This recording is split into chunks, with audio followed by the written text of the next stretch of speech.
جو حرام دولت کھا کر کے تیار ہوا ہے، فالنار اولا بھی، جہنم اس کے لیے زیادہ بہتر ہے کہ جہنم میں وہ جلایا جائے وہ گوشت۔ تو انسان حرام ذریعے سے پیسہ کما کر کے وقتی طور پر خوشی محسوس کرتا ہے، لیکن انجام یہ ہوگا۔ حرام کی نحوست یہ ہے کہ انسان کتنی ہی دعائیں کرے، ہرگز دعائیں قبول نہیں ہو سکتی ہیں۔ اللہ کے نبی علیہ السلام کے ارشاد مبارک ہے کہ کتنے خاک آلود، تباہ حال، مصیبت زدہ انسان دعائیں کرتے ہیں اور دعا کرتے ہوئے کہتے ہیں یا اللہ یا اللہ یا اللہ، مگر اللہ تعالیٰ نہیں سنتے ہیں، اس لیے کہ اس کا کھانا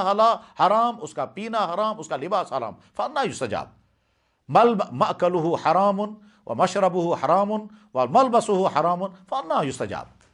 رب اغبر اشعث یقول یا اللہ یا اللہ یا اللہ، کتنے تباہ حال، مصیبت زدہ، پراگندہ حال انسان پریشان حال ہو کر کے پھر یا اللہ کرتے ہیں، مگر اللہ تعالیٰ شان ان کی بات نہیں سنتے، کیونکہ ان کے پیٹ میں غذا حرام، ان کے جسم پر کپڑے حرام، ان کا پینا حرام، تو کیسے اللہ تعالیٰ سنیں گے؟ ہمیں سے ہر شخص کو چاہیے کہ وہ دیکھے کہ معاشرے میں حرام ذرائع سے دولت کمانے کے طریقے کیا کیا ہیں، ان سے اپنے آپ کو بچائیں۔ ہر آدمی سمجھ سکتا ہے، دکان پر بیٹھنے والا انسان حرام ذریعے سے کیا کیا جھوٹی قسمیں کھائے گا، خراب مال بیچے گا، صحیح مال بیچے گا، غلط ریٹ لگائے گا، ایکسپائر مال بیچے گا اور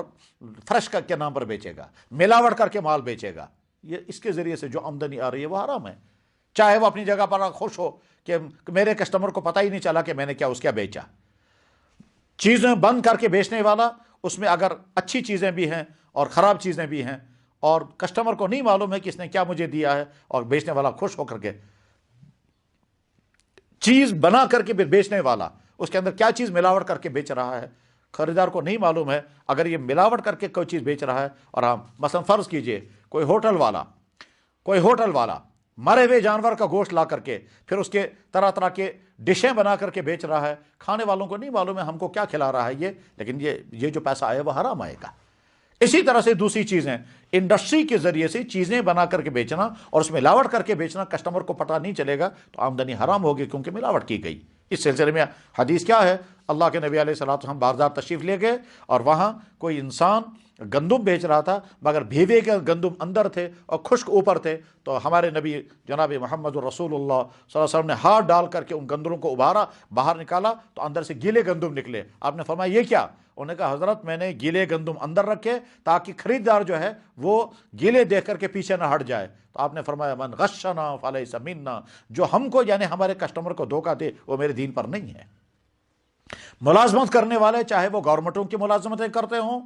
چاہے وہ پرائیویٹ فرموں کی ملازمتیں کرتے ہوں، چاہے وہ تعلیمی ادارے یا کسی اور ادارے میں ملازمت کرتے ہوں یا گھروں میں ملازمت کرتے ہوں، ان کی جو سیلری ہے وہ سیلری تبھی حلال ہوگی جب وہ کام پورا کریں، اور سیلری کے علاوہ اگر وہ کچھ اور لے رہے ہیں، چاہے گورنمنٹ کے دفتروں سے اڑا رہے ہوں، چاہے وہ پرائیویٹ اداروں سے لے رہے ہوں، چاہے وہ دکانوں سے اٹھا رہے ہوں یا گھروں کے ملازم گھروں سے لے رہے ہوں، وہ سارا حرام ہے۔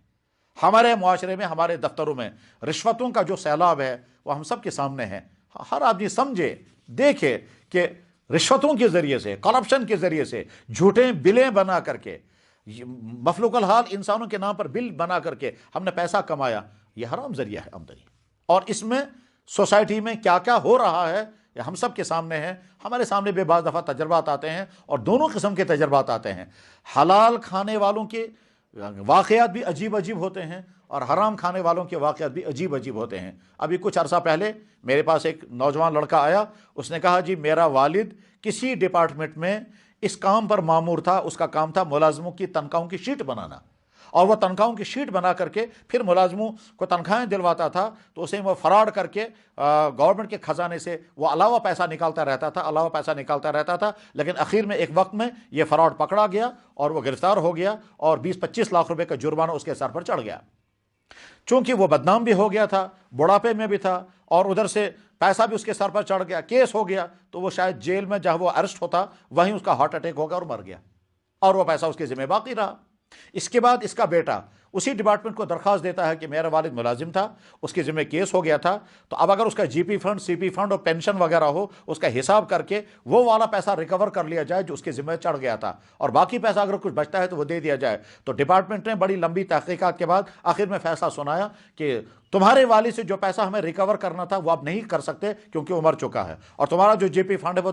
تمہیں سارا لینے کا حق ہے۔ یہ لڑکا یہی پوچھنے کے لیے آیا، ایک طرف سے اپنے والد کا حال سنایا اور دوسری طرف سے اپنا حال سنایا کہ میں وہ جے پی فنڈ لے سکتا ہوں یا نہیں۔ تو میں نے ان سے عرض کیا کہ ہمارے سامنے دو کردار آئے، ایک کردار تمہارے والد کا ہے اور ایک کردار تمہارا ہے۔ تمہارے والد کا کردار آیا کہ آدمی حرام کمانے کے لیے کیا کیا کرتا ہے، اور ایک کردار تمہارا سامنے آیا کہ تم حرام سے بچنے کے لیے اور حلال کے لیے تم کیا سامنے لا رہے ہو۔ غرض یہ کہ ہم میں سے ہر شخص دیکھے کہ میرے پاس جو آ رہا ہے یہ حلال ہے یا حرام۔ میرے بھائی، حلال کم ہو اس میں خیر ہے، اس میں رحمت ہے، اس میں برکت ہے، اس میں عافیت ہے، اس میں شفا ہے، اور حرام بہت ہو وہ لعنت ہے، وہ مصیبت ہے، وہ زحمت ہے، وہ عذاب ہے، وہ دنیا میں بھی مصیبت ہے اور آخرت میں بھی مصیبت ہے۔ حرام کمانے والے اور حرام کھانے والوں کا برا انجام، اس کی واقعات بھی دیکھ لیں، اور حلال کمانے والے اور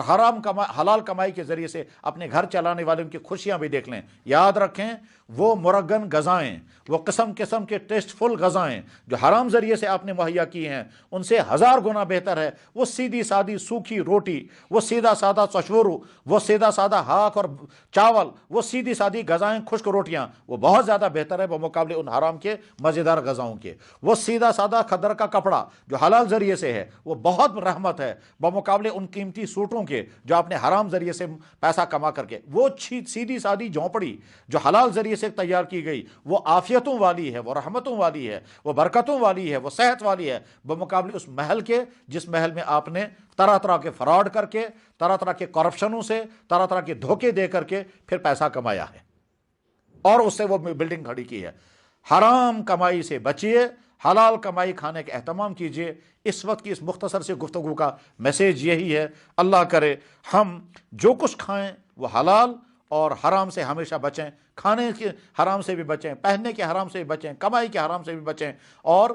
حلال پر اکتفا ہمیں نصیب ہو جائے۔ وآخر دعوانا ان الحمد للہ رب العالمین برحمتک یا ارحم الراحمین۔